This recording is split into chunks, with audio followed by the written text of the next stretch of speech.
अस्सलाम वालेकुम, मैं हूं गुलाम रसूल भट्टी और आप देख रहे हैं मेरा YouTube channel. Nazir Adiala jail में बैठे कैदी की अब तक की सबसे बड़ी फतह के बारे में आपको आगाह करना है। और ये जितनी बड़ी फतह इमरान खान और पाकिस्तान तहरीक इंसाफ की है, तो दूसरी जानिब उतनी बड़ी शिकस्त मुस्लिम लीग नून और बाकी जमातों की है। नाज़िर आज बहुत बड़ा फैसला आया है और फैसला आया है ये नून लीग की तबाही और बर्बादी का फैसला जो है वो आज आया है, जिसके बारे में मैंने आपको अपडेट करना है।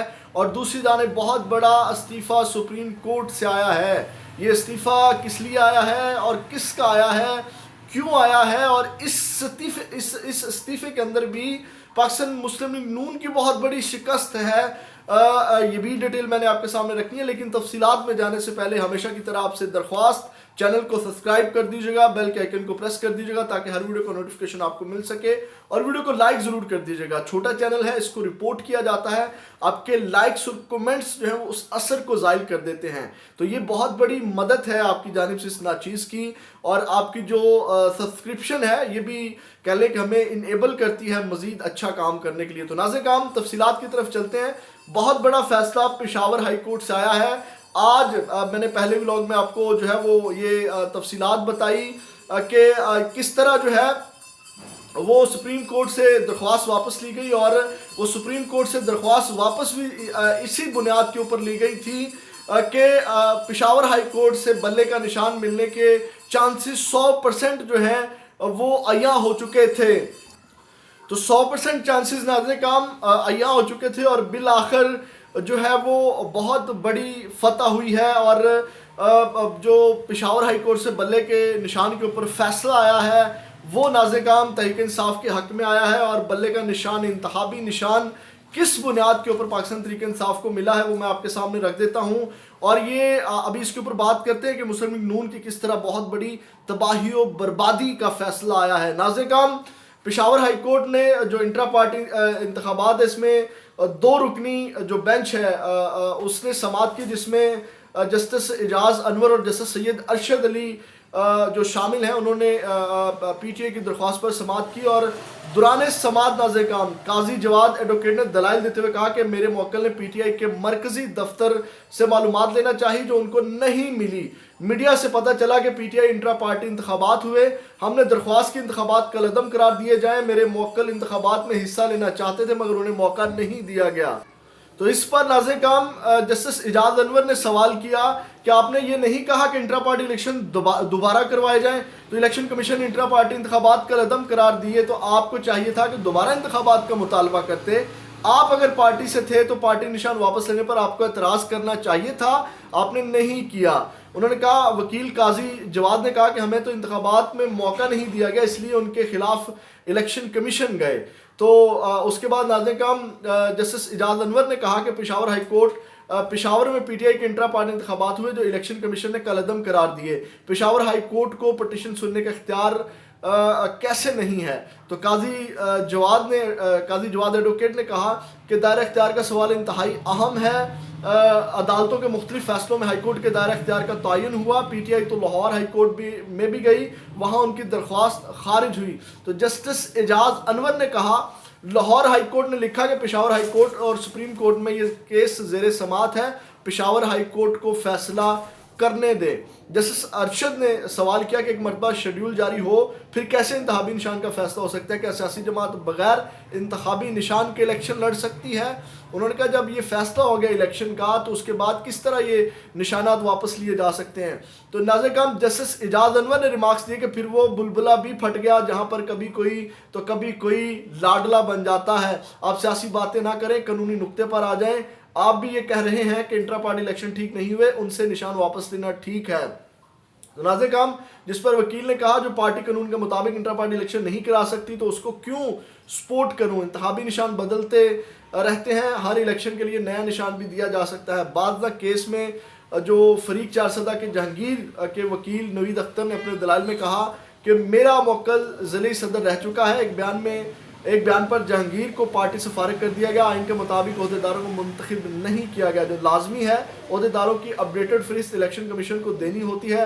इंतखाबी निशान भी सियासी पार्टी को इसकी क्रेडिबिलिटी के मुताबिक दिया जाता है। पार्टी के आइन और वोटर के तहफ़्फ़ुज़ को मद्देनज़र रखना होता है। नाज़िर काम उसके बाद इस केस में फ़रीक नंबर 10 के दलाइल मुकम्मल हुए, जिसके बाद फ़रीक नंबर 8 के वकील तारिक अफरीदी ने दलाइल का आगाज़ किया और वकील तारिक अफरीदी ने दलाइल देते हुए कहा कि अदालत के दायरे इख्तियार पर बात करूंगा, ये दरख्वास्त अदालत सुन सकती है या नहीं। और उसके बाद अदालत ने जवाब दिया कि आपसे पहले वकील साहब ने भी दायरे इख्तियार पर 1 घंटा दलाइल दिए और उन्होंने पॉइंट्स उठाए हैं कि इनके अलावा कोई है तो बताएं। तो नाज़िर काम जब ये दायरा इख्तियार वाला मामला क्लियर हो गया, इसके ऊपर बड़ी लंबी चौड़ी बहस हुई, तो उसके बाद नाज़िर काम जो पेशावर हाई कोर्ट ने फ़ैसला महफूज कर लिया और उसके बाद महफूज फ़ैसला सुनाया गया और तहरीक इंसाफ को इंतखाबी निशान का सर्टिफिकेट अलॉट करने के साथ साथ इंतखाबी निशान का बल्ला जो है वो बहाल कर दिया गया। अब आप कहेंगे कि ये बहुत बड़ी फतह है पाकिस्तान तहरीक इंसाफ की। नाज़िर काम ये इमरान खान साहब को -1 करना चाहते थे और उसके साथ साथ ये तहरीक इंसाफ को भी ख़त्म करना चाहते थे, बल्ले का निशान लेके कन्फ्यूजन क्रिएट करना चाहते थे इलेक्शन के अंदर। तो ये बहुत बड़ी शिकस्त है पाकिस्तान मुस्लिम लीग नून की, क्योंकि वो बल्ला नहीं चाहते थे और बल्ले का निशान पाकिस्तान मुस्लिम लीग नून की बहुत बड़ी शिकस्त है। तो ये आज पेशावर हाई कोर्ट से जो फैसला आया है, ये पाकिस्तान मुस्लिम लीग नून की शिकस्त का फैसला आया नाज़िर काम, और ये उनकी तबाह बर्बादी का फैसला आया नवाज शरीफ साहब की, क्योंकि इस वक्त धड़ाधड़ कागजात नामजदगी मंजूर हो चुके हैं पाकिस्तान तहरीक इंसाफ से और टिकटें लेने के लिए लोग लाइनों में लगे हुए हैं। और इस वक्त अगर फेयर एंड फ्री इलेक्शन होता है तो पाकिस्तान मुस्लिम लीग नून को जीतने से कोई नहीं रोक सकता। तो नाज़िर काम ये बहुत बड़ी शिकस्त है। अब दूसरी जानिब आ जाते हैं, वीडियो लंबी हो जाएगी, बातें बहुत ज़्यादा हैं। जो इस्तीफ़ा आया है नाज़िर काम, अब ये इस्तीफ़ा किसका आया है, क्यों आया है, और इसमें भी पाकिस्तान मुस्लिम लीग नून की शिकस्त या हार या नदामत किस तरह है वो आपके सामने रख देते हैं। नाज़िर काम सुप्रीम कोर्ट से जस्टिस मुज़ाहर अली अकबर नकवी का जो है वो इस्तीफ़ा आया है। अब ये इस्तीफ़ा क्यों दिया गया है इसके ऊपर बात करते हैं, मुस्लिम लीग नून का इसके साथ क्या ताल्लुक़ है उसके ऊपर बात करेंगे। लेकिन सबसे पहले तो नाज़िर काम जस्टिस मुज़ाहर अली अकबर नकवी के ख़िलाफ़ आपको पता है कि मरीम नवाज़ मुहिम चला चुकी हैं, जो नून लीग वाले हैं वो खुल्लम खुल्ला मुहिम चला चुके हैं। तो इनकी जायदादों का एक तनाज़ा बनाया गया, इनके असासों का जो है वो एतराज़ात उठाए गए, जिसके ऊपर सुप्रीम जुडिशल काउंसिल के अंदर जो है ये मामला गया। और सुप्रीम जुडिशल काउंसिल में जब मामला गया तो कल जस्टिस इजाजुल एहसन ने जो वो तमाम पोल खोले उसके ऊपर एतराज़ात उठाए। तो आज जस्टिस मुज़ाहर अली अकबर नकवी ने तफसीली जवाब जमा करवा दिया। सबसे पहले ये जवाब आपके सामने रखते हैं और फिर ये इस्तीफ़ा उन्होंने क्यों दिया, किस बुनियाद के ऊपर दिया, नून लीग का क्या ताल्लुक है उसके ऊपर बात करते हैं। नाज़िर काम जस्टिस मुज़ाहर अकबर नकवी ने अपने जवाब में खुद पर आयद इल्ज़ामात की तरदीद करते हुए कहा कि सुप्रीम जुडिशल काउंसिल जज के खिलाफ मालूमात ले सकती है, लेकिन काउंसिल जज के खिलाफ किसी की शिकायत पर कार्रवाई नहीं कर सकती। तफसीली जवाब में कहा गया कि सुप्रीम जुडिशल काउंसिल की जानिब से जारी अहकामात रूल्स की तौहीन के मुतरादिफ हैं। रूल्स के मुताबिक काउंसिल को मालूमात देने वाले का कार्रवाई में कोई किरदार नहीं होता। जस्टिस मुज़ाहर अली अकबर नकवी ने अटॉर्नी जनरल को बतौर प्रोसिक्यूटर तैनाती पर भी एतराज़ उठाया और कहा कि काउंसिल में एक शिकायत कुनिंदा पाकिस्तान बार काउंसिल भी है। अटॉर्नी जनरल शिकायत कुनिंदा पाकिस्तान बार काउंसिल के चेयरमैन है और बार काउंसिल की शिकायत सियासी और पीडीएम हुकूमत की आइमा पर दायर की गई। जस्टिस मुज़ाहर ने अपने जवाब में मजीद कहा कि पाकिस्तान बार की 21 फरवरी को उस वक्त के वज़ीर आज़म शहबाज शरीफ से मुलाकात हुई और शहबाज शरीफ से मुलाकात के रोज़ ही पाकिस्तान बार ने शिकायत दायर करने की करारदाद मंजूर की। अब समझ आ रही है नून लीग का क्या ताल्लुक है, लेकिन अभी इसके ऊपर मजीद बात करते हैं। नाज़रीन अब जवाब में मजीद कहा गया कि शोकॉज का जवाब जमा कराने से पहले ही गवाहान को तलब करने का हुक्म खिलाफ कानून है, ये इल्ज़ाम सरासर गलत है। और उन्होंने कहा मुझसे कोई भी शख्स बासानी रजू कर सकता है, गुलाम डोगर महमूद केस में खुद अपने सामने मुकर्रर नहीं कर सकता था, ये इंतज़ामी मामला है, जबकि गुलाम महमूद डोगर केस में किसी किस्म का कोई रिलीफ नहीं दिया था। तो नाज़रीन काम दूसरी जानिब जब उनकी जो जायदादों का जिक्र है उसके ऊपर उन्होंने कहा अपने जवाब में जो जायदादों के ऊपर एतराज़ किया गया, उन्होंने कहा कि लाहौर कैंट में ख़रीदा गया घर टैक्स गोशगवारों में ज़ाहिर किया है।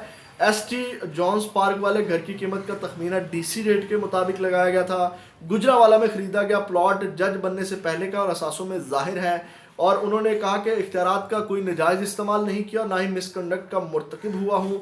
जाहिद रफ़ीक नाम के शख्स को कोई रिलीफ दिया, ना उनके बिज़नेस से कोई ताल्लुक है। मेरे बेटों को अगर जाहिद रफ़ीक ने प्लॉट दिया है तो उससे मेरा कोई ताल्लुक नहीं। और दोनों बेटे वकील और 2017 से टैक्स गोशवारे जमा कराते आ रहे हैं, जबकि जस्टिस फाइज केस में तयशुदा असूल है कि बच्चों के मामले पर कौंसिल कार्रवाई जो है वो नहीं कर सकती। जवाब में मजीद कहा गया कि पार्क रोड इस्लामाबाद के प्लॉट की अदायगी अपने सैलरी अकाउंट से की थी, जब अलाइड प्लाजा गुजरांवाला से किसी सूरत कोई ताल्लुक नहीं है। तो नाज़िर काम ये उन्होंने ये जवाबात दी और सुप्रीम जुडिशल काउंसिल से उन्होंने शिकायत खारिज और कार्रवाई ख़त्म करने की इस्तदा की और उसके बाद उन्होंने सदर ममलिकत को अपना इस्तीफ़ा भिजवाया, जो कि मंजूर कर लिया गया है। अब नाज़िर काम नून लीग की इसके अंदर किस तरह शिकस्त है। अब इसके अंदर नाज़िर काम ये केस चल रहा था, काजी फायद ईसा साहब ने इसके अंदर फैसला कर लिया था कि जनाब 8 फरवरी से पहले जस्टिस मुज़ाहर अली अकबर नकवी को फ़ारिग करना है, और उसको जब सुप्रीम जुडिशल काउंसिल में फ़ारिग किया जाता तो ये बयानिया बनाकर भी नून लीग ने मैदान में उतरना था, लेकिन मुज़ाहर अली अकबर नकवी ने इज्जत के साथ इस्तीफ़ा दे दिया और काजी फायद ईसा की चाल और नून लीग की चाल जो है वो नाकाम बना दी, और जो वो बयानिया बनाना चाहते थे नून लीग वाले उसको भी कह ले कि धड़म से गिरा के वो पहले इज्जत के साथ घर चले गए हैं। तो ये नाज़िर काम दो अहम डेवलपमेंट्स हुई हैं जिसके बारे में तफसीली मैंने आपके सामने तफसीलात रखी। बल्ले का मामला हल हो गया, बहुत बड़ी कामयाबी है, और अपना मज़ीद फीडबैक ज़रूर दीजिएगा। अपना बहुत ज़्यादा ख्याल रखिएगा। पाकिस्तान जिंदाबाद।